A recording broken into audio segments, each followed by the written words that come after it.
Bonjour ou bonsoir, j'espère que vous allez bien, hommes et femmes de valeur. Je suis venu faire cette vidéo pour encourager quelqu'un à rechercher davantage la communion avec Dieu. Je suis venu encourager quelqu'un qui voit les gens prier en longueur de journée et qui se pose la question de savoir comment est-ce qu'ils font. Je suis venu encourager quelqu'un qui se pose la question de savoir comment prier. Si tu te poses cette question, je veux que tu saches que ce n'est pas un fait anodin, ce n'est pas du tout ridicule, mais c'est quelque chose de normal. La Bible nous enseigne dans le livre de Luc chapitre 11 que même les disciples de Jésus lui ont posé la question de savoir, Rabbi, apprends-nous à prier. Et Jésus leur a donné un modèle de prière. Il leur a donné un canevas. Loin d'être une prière préétablie, que nous allons réciter en longueur de journée, le matin, le soir, la nuit, réciter 500 fois, 600 fois, ce n'était pas ça la volonté de Jésus. C'est pour cela qu'il dit, voici comment. Ça veut dire qu'il montre comment est-ce que ses disciples sont censés prier. Et dans le livre de Matthieu qui attire mon attention ce jour, Matthieu chapitre 6, versets 9 à 13, il leur dit, voici comment vous devez prier. Et c'est là qu'il va leur donner un modèle. Notre Père qui est aux cieux, que ton nom soit sanctifié. Nous connaissons tous ce modèle que Jésus-Christ a laissé, malgré nos obédiences religieuses, malgré notre maison de prière. Jésus-Christ nous a laissé un canevas à suivre. Mais 6 choses attirent mon attention dans ce canevas. La première chose qui attire mon attention, c'est que Jésus dit, quand vous priez, dites notre Père qui est aux cieux. Et quand Jésus dit notre Père qui est aux cieux, tout simplement, il est en train de nous dire que Dieu est pour nous un Père. Et quand tu t'approches de lui avec l'idée selon laquelle il est un Père, il n'y aura plus de barrières. Dans une société juive où il était pratiquement interdit d'appeler Dieu Père, Jésus-Christ dit, à partir d'aujourd'hui, je veux que vous sachiez qu'il est pour vous un Père. Et plus tard, l'apôtre Paul nous dit dans le livre de Romains chapitre 8, verset 15, que nous n'avons pas reçu un esprit d'adoption, mais nous n'avons pas reçu un esprit de servitude, mais nous avons reçu un esprit d'adoption par lequel nous pouvons dire Abba, Père. Ce qui veut dire que désormais, il y a une relation plus intime avec Dieu. Désormais, il y a une relation étroite avec Dieu, sans intermédiaire. Plus besoin d'un sacrificateur pour aller devant Dieu en notre honneur. Et plus tard, il dit, dites que ton nom soit sanctifié. Bien-aimé, la sanctification du nom de Dieu. Si tu t'approches de Dieu avec l'idée selon laquelle il est saint, à l'image des 24 vieillards, des 4 êtres vivants, et même des chérubins qui chantent de jour comme de nuit sa sainteté, tu rechercheras aussi la sainteté. Parce que si Dieu est saint, il faut t'approcher de lui avec l'idée selon laquelle il est ainsi. Et tu auras aussi cette volonté de marcher dans une sanctification selon la volonté du Père, afin de lui être agréable.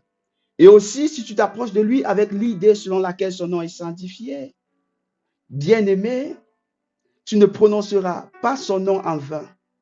Tu n'utiliseras pas son nom pour tes intérêts personnels, mais tu prononceras ce nom avec beaucoup de valeur, avec beaucoup de dignité, avec beaucoup de sens.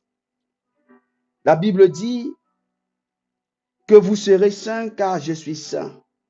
Et si pendant que tu t'approches de Dieu, tu te rends compte pour quelque raison que ce soit, que quelque chose a entaché ta sainteté, tout simplement tu lui demandes pardon. Il est fidèle et juste de nous pardonner.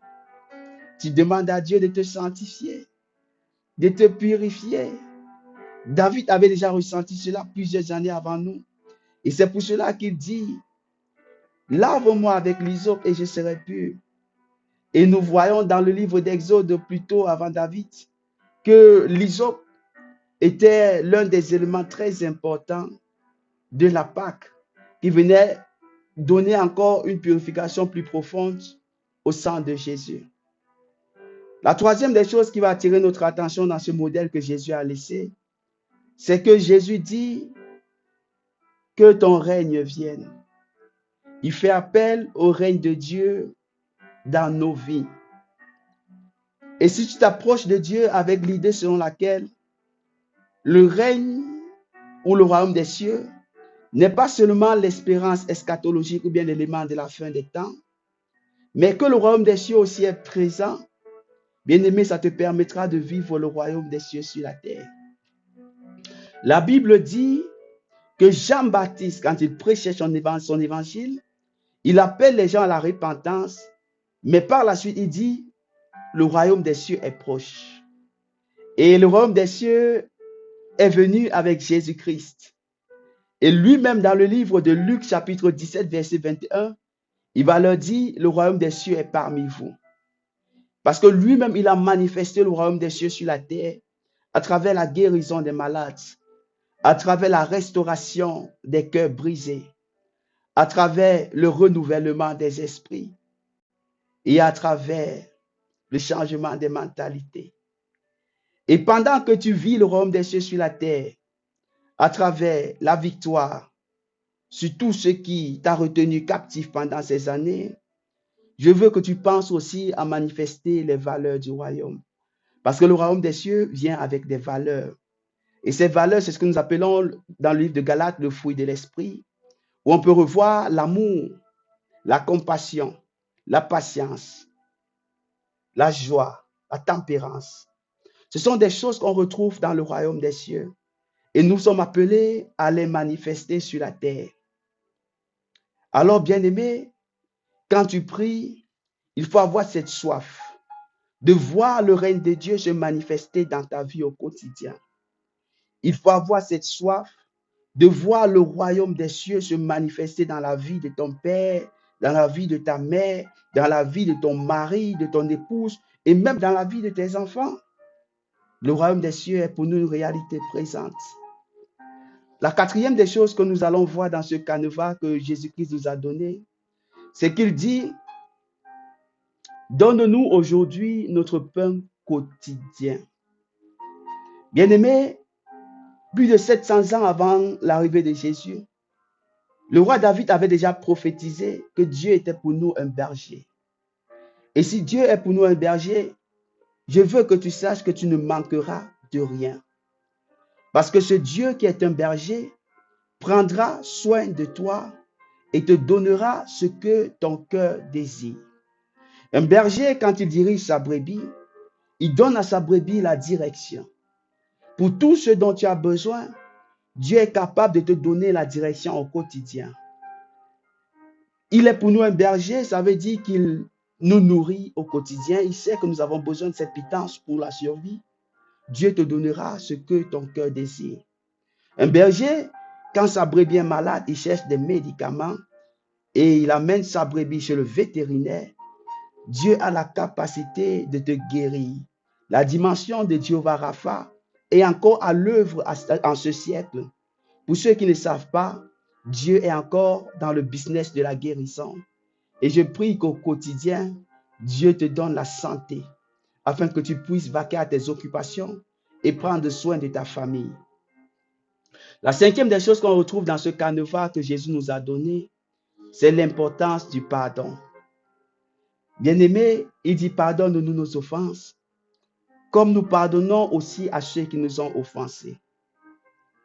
Ça, c'est un appel à l'humilité pour ceux qui croient être Dieu sur la terre et qui peuvent maltraiter des frères et des sœurs en longueur de journée, ceux qui peuvent garder des gens dans leur cœur pendant des années, ceux qui peuvent décider de ne pas parler à qui que ce soit pour quelque raison que ce soit, pour ceux qui peuvent décider de qui est saint, de qui n'est pas saint, de ceux qui peuvent mettre des limites avec les membres de leur famille et vivre comme si rien ne les dérangeait. Dieu les appelle aujourd'hui et Dieu les appelle à pardonner afin qu'il leur pardonne également. Rappelez-vous dans ce modèle de prière que Dieu nous pardonne parce que nous pardonnons aussi aux autres. Alors je ne sais pas qui tu as enfermé dans ton cœur, mais je veux tout simplement t'appeler à pardonner. Je ne sais pas qui tu as condamné dans ton cœur, mais je veux tout simplement t'appeler à pardonner.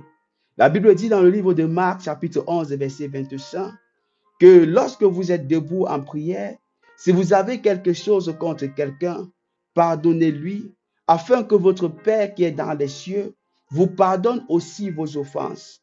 Bien-aimé, Dieu nous pardonne. Mais pour que Dieu te pardonne, il faut songer à pardonner aussi aux autres.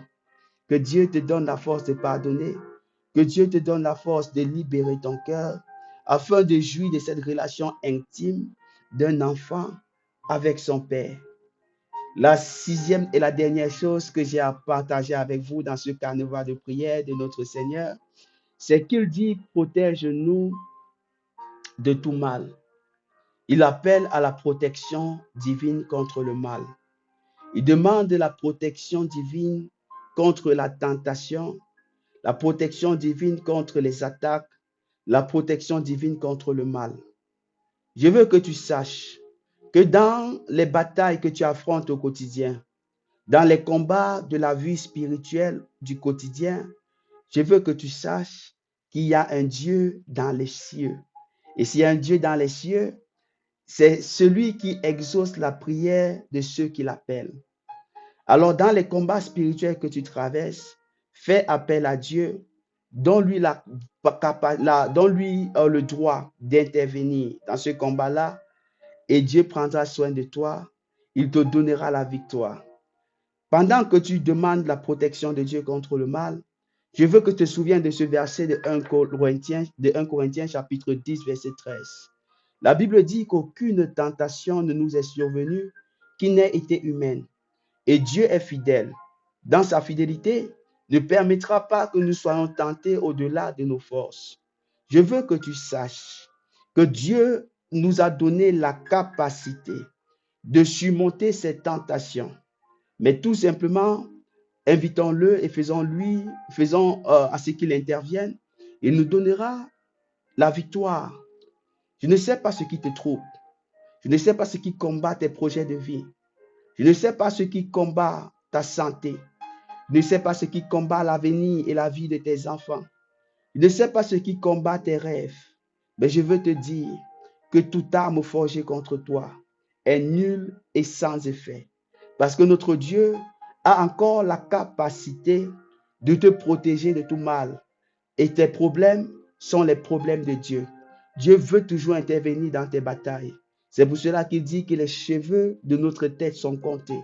Et même si je n'ai plus de cheveux, comme vous pouvez le constater, cette parole de l'Éternel s'attache encore à moi et cette parole de l'Éternel me concerne. Parce que les cheveux de ma tête sont comptés et Dieu a toujours cette volonté d'intervenir dans nos batailles. Alors invite Dieu dans tes batailles. Invite Dieu dans tes batailles et il te donnera ce que ton cœur désire. Au plus profond, il viendra et il résolvera les difficultés de ta vie quotidienne. Alors, à retenir, je veux que tu saches que Dieu est pour toi un Père. Je veux que tu saches que Dieu est saint et que nous sommes aussi appelés à la sainteté. Je veux que tu saches que le royaume des cieux est présent et que Dieu nous appelle à vivre le royaume sur la terre. Je veux aussi que tu saches par la suite que Dieu est là pour nous protéger de toute tentation, de nous protéger de tout mal et de nous protéger de toute œuvre de la sorcellerie. Que la main de Dieu soit sur toi, que la faveur de Dieu soit sur toi et que la grâce de Dieu te localise au nom puissant de Jésus-Christ de Nazareth. Amen.